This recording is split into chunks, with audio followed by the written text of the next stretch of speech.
Hello साथियों, नमस्कार। तो आप लोग कैसे? उम्मीद करता हूँ आप लोग अच्छे होंगे और आप लोग जो है अपनी पढ़ाई बिल्कुल अच्छे ढंग से कर पा रहे होंगे। तो चलिए आज का क्लास हम लोग स्टार्ट करते हैं। अगर हम लोग आज की क्लास के बारे में बात करें तो आज की क्लास में हम लोग जो भी पिछले क्लास में किए थे उसके आगे की बातों को देखेंगे। हम लोग अगर पिछले क्लास के बारे में बात करें तो पिछले क्लास में हम लोग प्रश्नावली 2.3 का जो जितना भी प्रश्नावली का प्रश्न था उसको देख चुके थे। अब हम लोग आगे बढ़ेंगे और जो है हम लोग प्रश्नावली 2.4 का जो प्रश्नावली का प्रश्न है उस पर हम लोग चर्चा करेंगे। तो चलिए देखते हैं। देखिए, आज का जो हमारा प्रश्नावली रहेगा वो रहेगा 2.4। ठीक है, देखते हैं इसको। एक नंबर प्रश्न, सबसे पहले एक नंबर प्रश्न जो है हम लोग पढ़ लेते हैं। क्या बोला जा रहा है? बोला जा रहा है कि बताइए कि निम्नलिखित बहुपदों में से किस बहुपद का एक गुणनखंड x+1 है। जब भी इस प्रकार का क्वेश्चन आए तो हम लोग को बारी बारी से इसमें भाग देना पड़ेगा। जिसको भी गुणनखंड होने की संभावना इसमें जताई जा रही है उसको क्या करना पड़ेगा, उससे जो है जिससे बोला जा रहा है कि इसका ये गुणनखंड है या नहीं, जांच करने के लिए भाग देंगे। भाग देने के बाद अगर शेषफल हमारे पास 0 आ जाता है तो बोलेंगे कि ये गुणनखंड है, अन्यथा बोलेंगे कि नहीं। तो वही कार्य करने का प्रयास करते हैं। ठीक है, देखिए आप, ये हमारा एक का पहला प्रश्न है। इसमें जो है एक्स हम लोग को दिया गया, एक्स बराबर दिया गया है हम लोग को x³ प्लस का x² प्लस का x प्लस का 1 दिया गया। ठीक है, उसके बाद जी एक्स यानी कि जो हमारा भाजक है वो दिया गया है x+1, ये प्रत्येक बहुपद के लिए है। ठीक है, उसके बाद तो हम लोग को ये दर्शाना है कि आर एक्स बराबर क्या होगा। ठीक है, आर एक्स बराबर क्या आता है? अगर ये 0 आ जाएगा तो बोलेंगे, चाहे यहाँ पे ऐसे हम लोग देते हैं, तो हम लोग को दर्शाना क्या है कि जी एक्स ई एक्स का एक गुणनखंड है, गुणनखंड है या नहीं, ये चीज हम लोग को दर्शाना है। अब यहाँ पे हल करते हैं। देखिए, जब यहाँ पे हल करना स्टार्ट करेंगे तो यहाँ पे जो बहुपद दिया गया है वो है हमारे पास x प्लस का 1 है। ठीक है, अब यहाँ पे जो भी हमारे पास बहुपद है उसको लिख लेते हैं। यहाँ पे दिया गया है x³ प्लस का x² प्लस का x प्लस का 1 है। अब यहाँ पे हम लोग देख रहे हैं कि यहाँ पे x है, हम लोग को क्या करना है कि x³ लाना है, यानी कि प्रथम पद को 0 बनाने का प्रयास करना है। तो यहाँ पे हम लोग x² रखेंगे, यहाँ पे आ जाएगा x³, यहाँ पे भी गुणा करेंगे तो प्लस का हो जाएगा x²। अब यहाँ पे माइनस, यहाँ पर भी माइनस, ये जो है 0 हो गई। ठीक है, अब यहाँ पे जो भी टर्म बचा हुआ है उसको लिख लेते हैं। प्लस का लिख लेंगे x प्लस का 1। अब यहाँ पे प्रथम पद को 0 बनाना है। x को जो है यहाँ पे देखिए x है, इसमें किससे गुणा करें कि x के ही बराबर आ जाते हैं। यहाँ पे प्लस का 1 हम लोग रखें। अब यहाँ पे 1 रखा जाएगा जब, तो यहाँ पे 1 में x से गुणा करिए, x हो गया। और आगे जब हम लोग बढ़ेंगे तो यहाँ पे 1 में 1 से जब गुणा होगा, तो पे 1 में 1 से गुणा होगा तो यहाँ पे 1 ही आ जाएगा। अब हम लोग आगे बढ़ जाते हैं। जब यहाँ पे हम लोग जानते हैं कि यहाँ पे जब भी नीचे वाला टर्म जो प्राप्त होता है उसका चिन्ह बदल जाता है, ये माइनस हो जाएगा और ये भी माइनस, यानी कि ये भी क्या हो गया, 0 के बराबर है। यहाँ पे देख रहे हैं कि जी एक्स का वैल्यू जो है जब इसमें रखा जा रहा है या इससे भाग दिया जा रहा है तो शेषफल में हमारे पास 0 आ जाता है। यहाँ पे हम लोग लिखेंगे चूंकि क्योंकि आर एक्स बराबर 0 है, अतः करके हम लोग लिख सकते हैं, अतः जी एक्स ई एक्स का एक गुणनखंड है, गुणनखंड है। तो जब भी इस प्रकार का क्वेश्चन आए तो हम लोग इस तरीके से आसानी से सॉल्व कर सकते हैं। आप लोग जो है इसको नोट डाउन कर सकते हैं।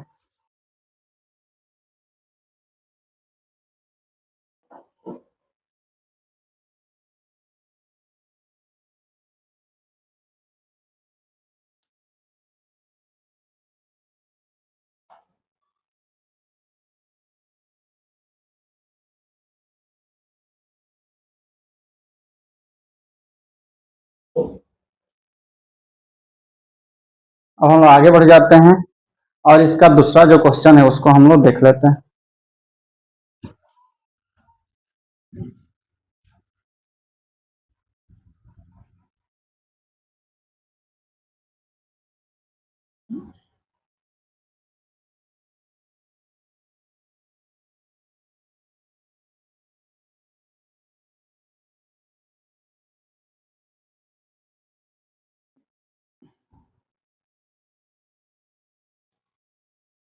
चलिए, ये हमारा 2 नंबर प्रश्न होगा। अगर हम लोग 2 नंबर प्रश्न के लिए भी बात करें तो उसमें भी वही गुणनखंड है या नहीं, उसकी जांच करनी है हम लोग को। देखिए, 2 नंबर प्रश्न में पी एक्स का जो वैल्यू है वो चेंज हो रहा है। यहाँ पे जो पी एक्स का वैल्यू दिया गया है वो है x⁴ प्लस का x³ प्लस का x² प्लस का x प्लस का 1 है। हम लोग को यही जांच करना है कि जी एक्स पी एक्स का एक गुणनखंड है या नहीं। यही बात जो है हम लोग को जांच करके बतानी है इसकी। अब यहाँ पे हल करना जब स्टार्ट करेंगे तो हम लोग को इसमें भी वही कार्य करना पड़ेगा। करते हैं, x प्लस का 1, यहाँ पे x⁴ प्लस का x³ प्लस का x² प्लस का x प्लस का 1 है। अब यहाँ पे जब भाग दिया जाएगा तो प्रथम जो पद है उसको क्या बनाना है, 0 के बराबर करना है। तो यहाँ पे क्या करेंगे, यहाँ पे x क्यों रखेंगे। अब यहाँ पे एक वैसा टर्म लाया जाता है जिससे क्या हो कि ये जो है कैलकुलेट होकर 0 के बराबर हो जाए। तो यहाँ पे x³ में x जब गुणा होगा तो यहाँ पे x⁴ हो जाएगा। यहाँ पे जब हम लोग करेंगे तो x³ हो जाएगा। नीचे वाला जो टर्म आता है उसका चिन्ह जो है बदल जाता है जब भी हम लोग बहुपदों का भाग करते हैं तब। तो यहाँ पे क्या हो जाएगा, ये जो है 0 के बराबर होगा। अब यहाँ पे क्या है, x² प्लस का x पहले लिखते हैं। अब यहाँ पे जब आगे बढ़िएगा तो यहाँ पे हम लोग क्या रखेंगे, प्लस का रखना पड़ेगा, x रखना पड़ेगा, तभी हमारे पास x² आएगा। यहाँ पे x² प्लस के 1 में जब गुणा होगा तो प्लस का x हो गया, यहाँ पे माइनस, यहाँ पर भी माइनस, ये भी जो है 0 के बराबर हो। आगे जब बढ़िएगा तो एक और टर्म बचा है जो कि प्लस का 1 है, यहाँ पे लिख लिया जाए। हमारे पास क्या बच गया, 1 बच गया। अगर यहाँ पे कुछ रखें, रखना भी चाहेंगे ना तो रखा नहीं जा सकता है, ठीक है।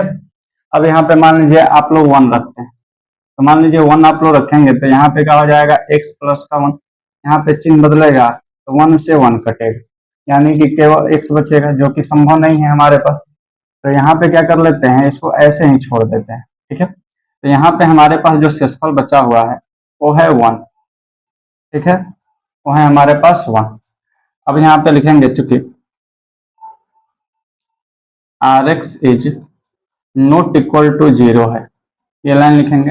अतः Gx Px का एक गुणनखंड नहीं है।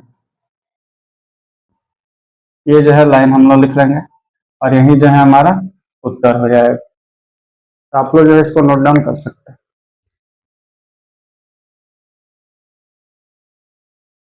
अब हम लोग इसका अगला प्रश्न देख लेते हैं।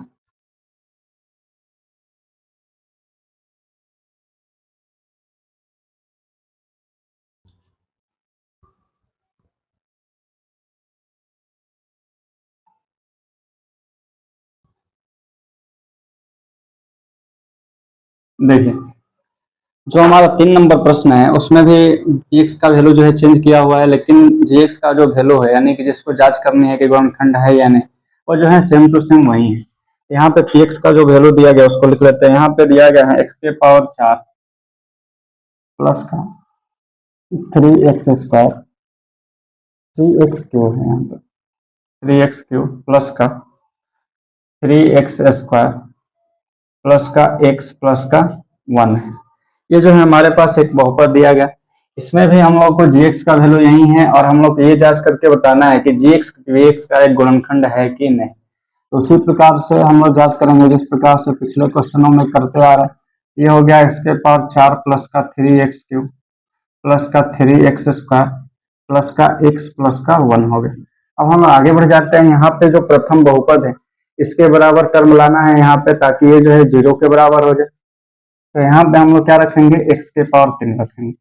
यहाँ पे क्या हो जाएगा, x⁴, इसमें जब गुणा होगा तो ये जो है x³ हो जाएगा।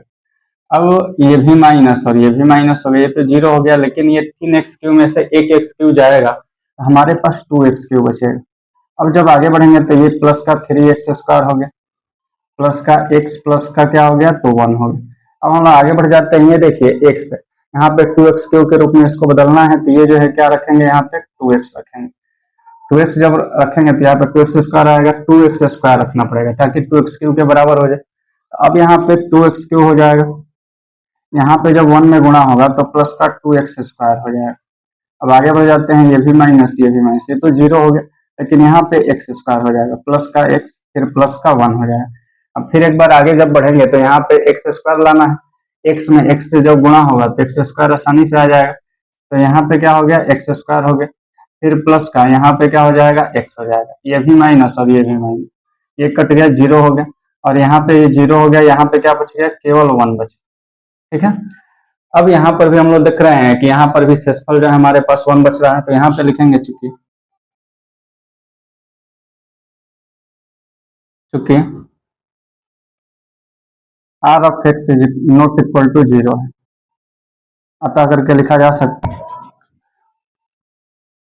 तो यहाँ पे अतः करके लिखा जा सकता है कि gx px का एक गुणनखंड नहीं है,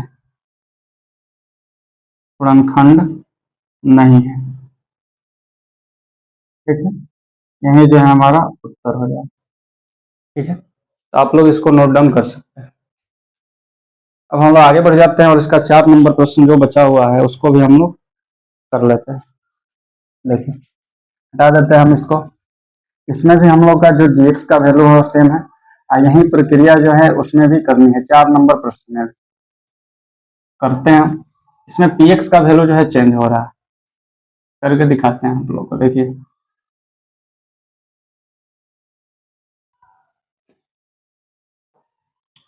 अब जो हमारे पास क्वेश्चन आएगा वो जो है इसका 4 नंबर प्रश्न होगा, कारण कि हम लोग 3 नंबर प्रश्न जो है कर चुके हैं। यहाँ पे 4 नंबर प्रश्न जो है वो है x³ माइनस का x², x³ माइनस का x², उसके बाद है माइनस में 2 प्लस रूट 2x, माइनस में 2 प्लस का रूट 2x। ठीक है, उसके बाद जो है यहाँ पे है प्लस का रूट 2, प्लस का रूट 2, और वही प्रक्रिया जो इसमें भी करनी है, और उस प्रक्रिया का प्रयोग करके हम लोग को ये बताना है कि जो gx और px का एक बहुपद गुणनखंड है कि नहीं। करते हैं, x प्लस का 1 है, ये x³ माइनस का x² हो गया, माइनस में ये है 2 प्लस का रूट 2x। ठीक है, और प्लस का क्या है तो रूट 2 है। अब देखिए, इससे प्रथम पद को 0 बनाना है तो यहाँ पे x³ लाना पड़ेगा, यहाँ पे x² रखेंगे तो ये तो हो जाएगा x³, यहाँ पे जब गुणा होगा तो माइनस प्लस का क्या हो जाएगा x² हो जाएगा। अब यहाँ पे ये भी माइनस ये भी माइनस, ये तो 0 हो गया, लेकिन यहाँ पे माइनस का 2x² हो जाएगा, माइनस में 2 प्लस का रूट 2x हो जाएगा। ठीक है, प्लस का रूट 2 हो जाएगा। ठीक है, अब यहाँ पे क्या कर लेते हैं, इसको भी 0 बनाने का प्रयास कर लेते हैं, तो यहाँ पे क्या रखना पड़ेगा, माइनस में हम लोग को रखना पड़ेगा, यहाँ पे माइनस में 2x रखना पड़ेगा, कि जब तक हम लोग 2x नहीं रखेंगे,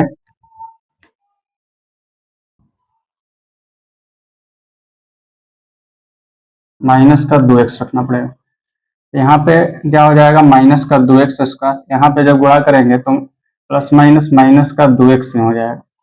ठीक है, अब यहाँ पे आगे बढ़ जाते हैं, जब हम लोग आगे बढ़ेंगे तो यहाँ पे क्या होगा, ये प्लस हो जाएगा, ये भी प्लस। ठीक है, ये तो 0 हो गया, लेकिन यहाँ पे जब आप लोग देखिएगा तो माइनस का जब इसके साथ गुणा होगा ना तो माइनस 2x हो जाएगा ये, और यहाँ पे जो है माइनस का रूट 2x हो जाएगा।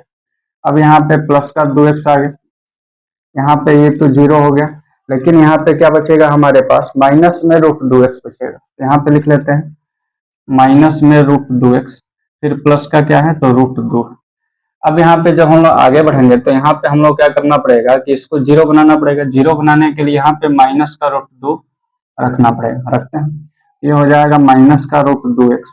ठीक है, अब प्लस माइनस माइनस का रूट 2, अब देखिए ये तो हो गया प्लस, ये भी प्लस, ये तो 0 हो गया, लेकिन ये जो है 2 रूट 2 हो जाए, यहाँ पे हम लोग देख रहे हैं कि यहाँ पर भी शेषफल में जो है 0 नहीं आ रहा है, तो यहाँ पे लिखेंगे चूंकि